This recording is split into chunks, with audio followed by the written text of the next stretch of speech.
सुप्रभात छात्रों, इस वीडियो में हम कबीरदास जी का जीवन परिचय पढ़ेंगे। कबीरदास जी का जीवन परिचय यूपी बोर्ड की परीक्षाओं में कवियों का जीवन परिचय, साहित्यिक परिचय लिखने के लिए आता है।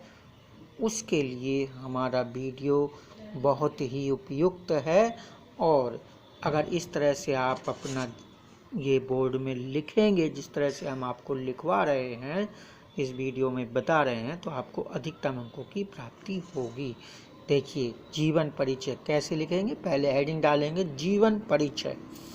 महान कवि एवं समाज सुधारक संत कबीर का जन्म 1398 ईस्वी में काशी में हुआ था। किंवदंती के अनुसार ये किसी विधवा ब्राह्मणी के पुत्र थे, जिन्होंने लोक लाज के भय से इनको लहरतारा तालाब के किनारे छोड़ दिया था। वहां से एक जुलाहे दंपत्ति नीरू और नीमा ने इन्हें उठा लिया और इनका पालन पोषण किया। इनकी पत्नी का नाम लोई, पुत्र का कमाल एवं पुत्री का नाम कमाली था। कबीर के गुरु का नाम रामानंद था। कबीर के गुरु का नाम रामानंद था।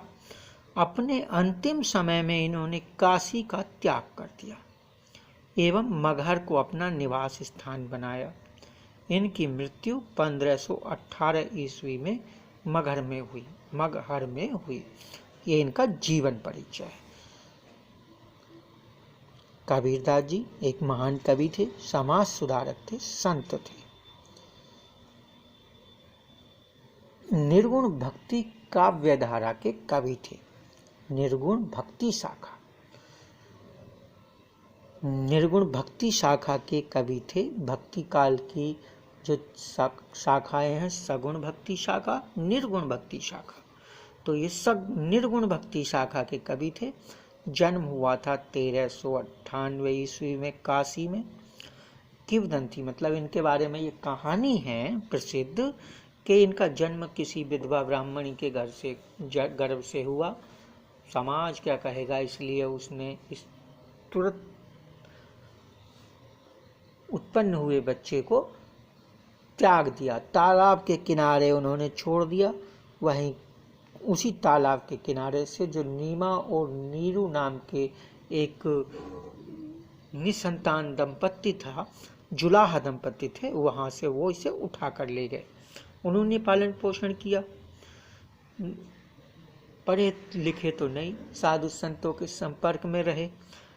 पत्नी का नाम था लोई। इनकी एक पुत्र एक पुत्री थे। पुत्र का नाम कमाल और पुत्री का कमाली। इनके गुरु का नाम था रामदास। एक बात प्रसिद्ध थी वहां पर, ये समाज सुधारक थे क्योंकि, और एक बात प्रसिद्ध थी, काशी में जन्म लेने से, काशी में मृत्यु होने से स्वर्ग मिलता है और काशी के पास ही मगहर है। मगहर में मृत्यु होने से मगहर में मृत्यु होने से नरक मिलता है। तो इस अपवाद को, इस बात को तोड़ने के लिए, इस कथ्य के इसको बात का खंडन करने के लिए अंत में ये मगहर ही चले गए और मगहर में ही रहने लगे। वहीं पर इनकी मृत्यु हुई थी 1518 ईस्वी में। इस तरह से कबीरदास जी का जीवन परिचय है। ये साहित्यिक परिचय देखिए आप। अब साहित्यिक परिचय, कबीर पढ़े लिखे नहीं थे। दूसरा हेडिंग डालेंगे साहित्यिक परिचय, उसमें लिखेंगे कबीर पढ़े लिखे नहीं थे। उनकी रचनाएं मौखिक हुआ करती थीं, जिन्हें उनके शिष्यों ने लेखनीबद्ध किया है। निर्गुण ब्रह्म के उपासक थे। इनकी रचनाओं पर सूफी संतों का प्रभाव भी दिखाई पड़ता है। इन्होंने अपनी रचनाओं में गुरु की महत्वता पर बल दिया है। महान समाज सुधारक थे। इन्होंने अपनी रचनाओं में किसी भी बाह्य आडंबर, कर्मकांड एवं पूजा पाठ की अपेक्षा पवित्र, नैतिक एवं सादे जीवन को महत्व दिया। हिंदू और मुसलमानों दोनों के ही रूढ़िगत विश्वासों एवं धार्मिक कुरीतियों का विरोध किया। ये इनका साहित्यिक परिचय। पढ़े लिखे तो थे नहीं, केवल रचनाएं मौखिक रूप से लिखते थे, लेकिन जो शिष्य पढ़े लिखे थे, जो इन्हें सुनते थे, वो इन्हें लिपिबद्ध कर लेते थे, इनके शिष्य। निर्गुण ब्रह्म के उपासक थे, समाज सुधारक थे। बाह्य आडंबरों का विरोध किया इन्होंने। कर्मकांड, पूजा पाठ, मंदिर मस्जिद, सब चीज़ों का इन्होंने क्या विरोध किया था। लेकिन पवित्र, नैतिक और सादे जीवन को इन्होंने महत्व दिया था।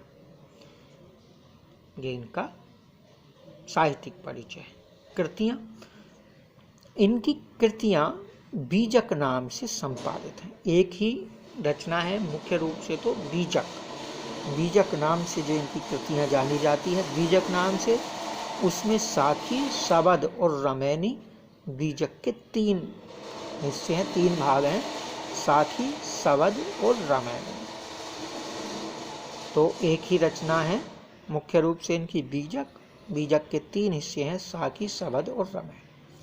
वैसे इनकी रचनाओं का संग्रह कबीर ग्रंथावली और कबीर वचनावली में भी इनकी रचनाओं का संग्रह मिलता है। भाषा शैली, भाषा इनकी साहित्यिक नहीं थी। साधुओं के संपर्क में रहते थे, जगह जगह घूमे, साधुओं के संपर्क में रहे।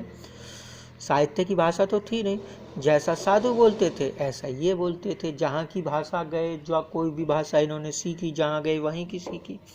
इस तरह से विभिन्न भाषाओं में इन्होंने अपनी रचना की है। विभिन्न मतलब शब्दों का, सभी भाषाओं के शब्दों का प्रयोग इन्होंने किया है। तो इनकी भाषा को पंचमेली खिचड़ी कहा गया या सधुक्कड़ी कहा गया। इनकी भाषा को पंचमेली खिचड़ी या सधुक्कड़ी कहा गया। और शैली कैसी है इनकी? साखी और रमैनी मुक्तक शैली में लिखी गई है, शबद गीति शैली में लिखा गया है। साखी और रमैनी मुक्तक शैली में लिखी गई है और शबद को गीति शैली में लिखा गया है। साहित्य में स्थान, क्या स्थान है इनका साहित्य में? कबीर हिंदी साहित्य के अनमोल रत्न हैं। साहित्य में स्थान हेडिंग में आप लिखेंगे, जो अंतिम हेडिंग है, कबीर हिंदी साहित्य के अनमोल रत्न हैं तथा इनको हिंदी साहित्य में मूर्धन्य स्थान प्राप्त है। मूर्धन्य ये है, ये मूर्धन्य स्थान प्राप्त है। इस तरह से ये कबीरदास जी का जीवन परिचय अगर आपको आता है बोर्ड में, बोर्ड की कक्षाओं में, तो इसी तरह से जैसे हमने आपको लिखवाया ये पूरा आप लिखेंगे। जीवन परिचय हेडिंग डालेंगे पहले, फिर साहित्यिक परिचय, फिर कृतियाँ, भाषा शैली, फिर साहित्य में स्थान।